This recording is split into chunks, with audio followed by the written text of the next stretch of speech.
If patience is not your virtue, Portugal is not your go-to country.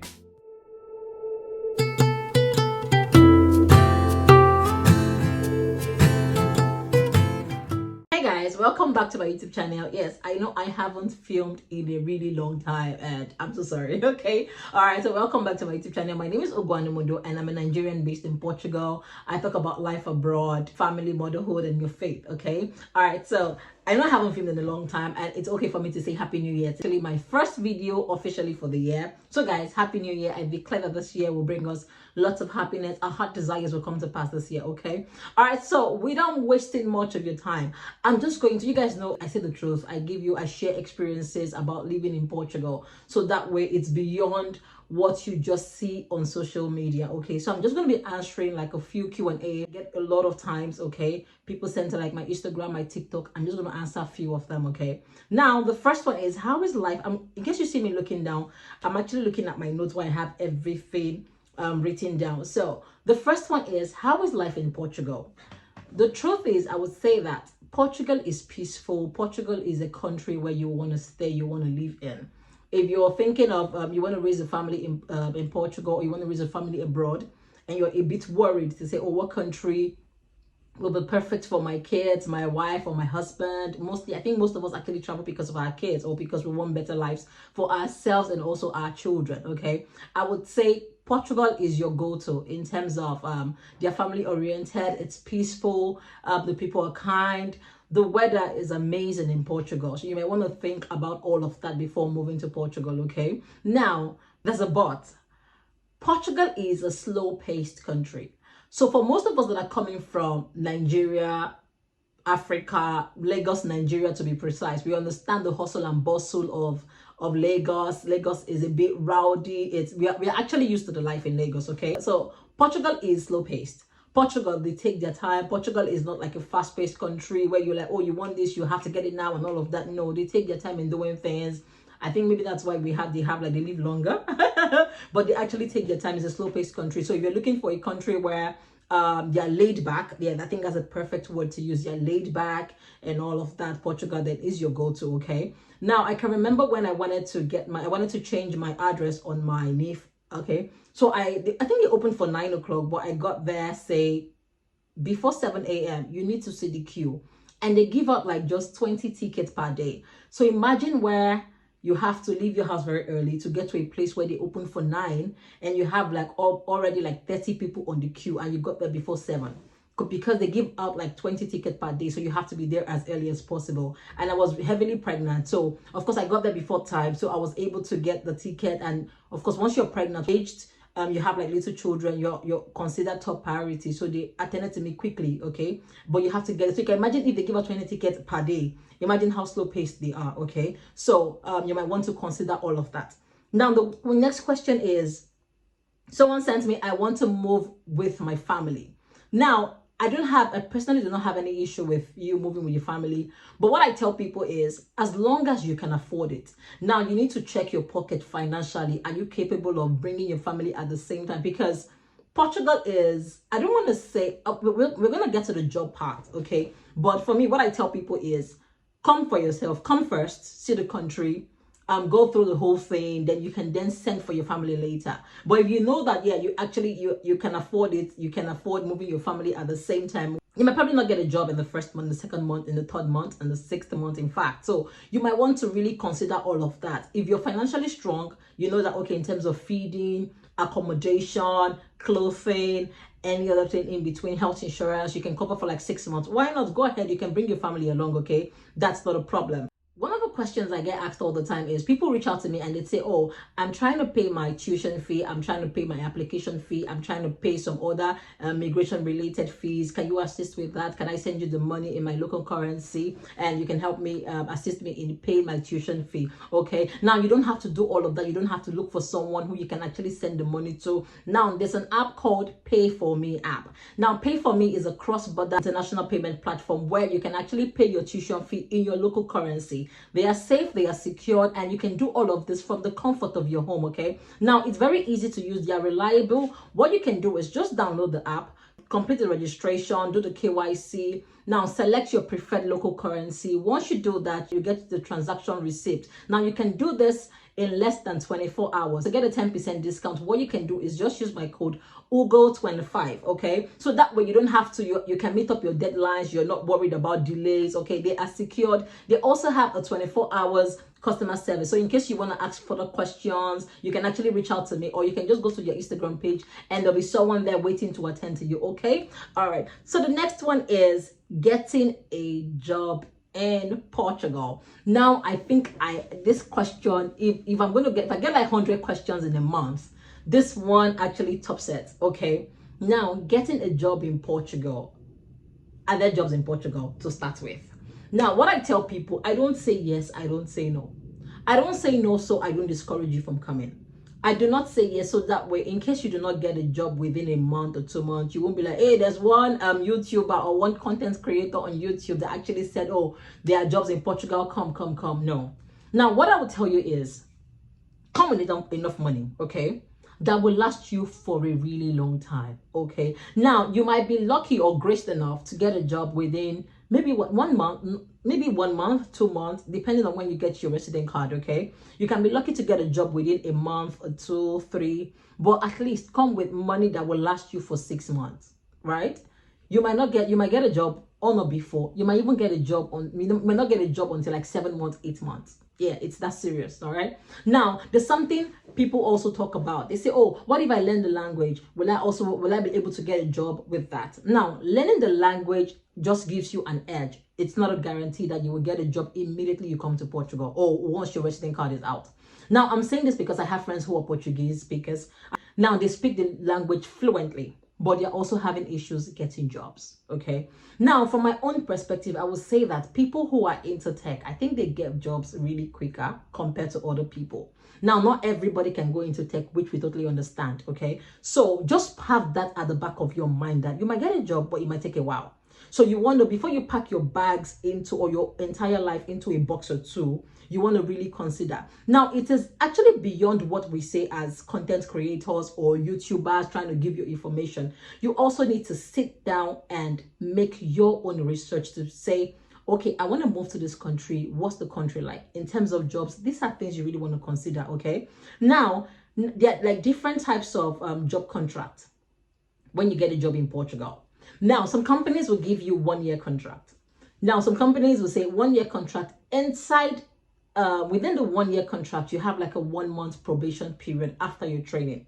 You have like 1 month probation. After 1 month probation, then you have like your 1 year. So you have like 12 months. But your 1-year contract starts to count after your probation period. Okay. Some companies will give you 3 months probation period, then they give you a permanent contract. Some companies will give you 6 months probation period and a permanent contract. Some companies, like I said, will give you 1-year contract of which you have like 1 month probation. After your first year, they renew to the 2nd year contract. After the 2nd year contract, then you get your probation period, your permanent contract.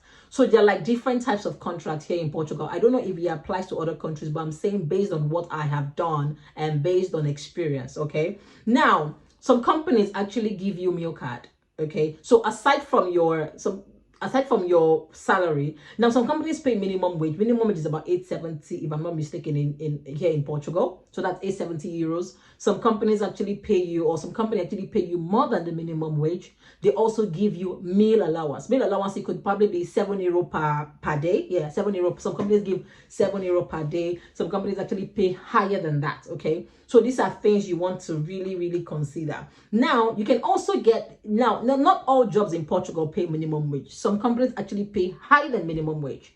For example, you can be here in Portugal and probably get a job that is based in the US. So that company most likely may probably pay you way higher than Portugal's minimum wage. Because you're in Portugal, yeah, but you're working for a company that is not based in Portugal, but they hire people from Portugal. I don't know if you understand what I'm trying to say. So you might probably want to look out for that, so that way you're not restricted to looking for a job here in Portugal. You might want to look for a job, a remote job in the US, Netherlands, Switzerland, UK. That they actually pay more. They pay more. So you might want to really consider that. Okay. So the next one is the healthcare system. I'm gonna do a video explaining the healthcare system here in Portugal, mostly for people who are pregnant or who are looking to have a child here in Portugal. That will probably be the next one I'm going to do. Okay, family. If someone sent me a message this afternoon, what about family unification? Is family unification still on? Yes, family unification is still on, but the thing with family unification right now is getting an appointment is actually very difficult. The whole process has changed, so you might really want to consider that. Okay, just know that if you're coming in at first and you want to send your family, you want to send for your family much later, you have to be extremely patient. A patient is not your virtue, all right? Portugal is not your go-to country.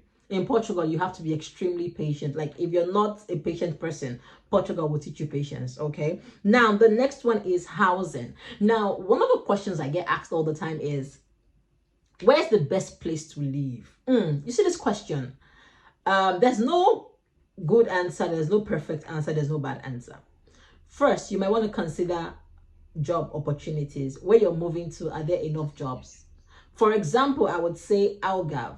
I think so far what I've heard with the research I've done, Algarve, they have like more jobs during the summer. After summer, what happens next? You might want to consider that, okay? If you're going to Braga, Porto, all those, these are things that, see, you want to really sit down and research. Now, there's nothing stopping you from coming in and probably go and live in Aveiro. Then after that, when you see that, oh, it's not working, you can decide to say, you know what, I want to move closer to Lisbon. Now, Lisbon is a bit expensive, but you can actually get like neighboring towns in Lisbon that is not too far from Lisbon. That's like maybe 1 hour away, 30 minutes, 2 hours. If you're driving, it's quite short, but if you're taking the public transport, it's like maybe say 1 hour or two. You might want to really consider that. Okay, now you have like Acrochet, you have Bahero has everything, local markets. There's nothing you want that you can't find in Bahero. You might want to really consider all those areas: Setúbal, Moita, Acrochet. Like I said, they're not too far. I think they have Alamada, all those places, they are not too far. So you might want to really consider that. Now, you can check Idealista, you can check OLX. There are other places that you can actually check for housing, okay? You might want to take your time, just check. Don't be in a hurry. Like I said, you're packing your bags and your entire life in like a box or two. So this is something you don't want to rush. This is something you want to really consider. Now, you're thinking of moving to Portugal, or you're thinking of moving abroad in general. It's not something you would say, you know what, when we reach there. I think it's something that's common with us. We always say, oh, we go hustle and when we reach there. Portugal is not a place where you will say we go hustle and when we reach there. You will not hustle and, or we go, no, not we go hustle and we go rough and when we reach there. It's not something you want to rough, as in you don't want to do that. Portugal is, you need to take your time, like calm down, take your time, relax, make your research, decide to, I understand how the country is right now, that people are like, I want to leave, I want to leave. You want to really take your time, like research, ask questions, see how many people you can reach out to, gather as much information as you can. Most importantly, pray about it. For those of you that are Christians, pray about it. Then be financially ready, because traveling or relocating abroad will cost you a whole lot. So you want to really come with enough money, so that way you don't get stranded. And probably, I think I heard of someone who came to Portugal. He couldn't survive and he went back to Nigeria. Yeah, because he couldn't get a job on time and all of that. So these are things that you might really want to consider, okay? Now, the next one is vocational school.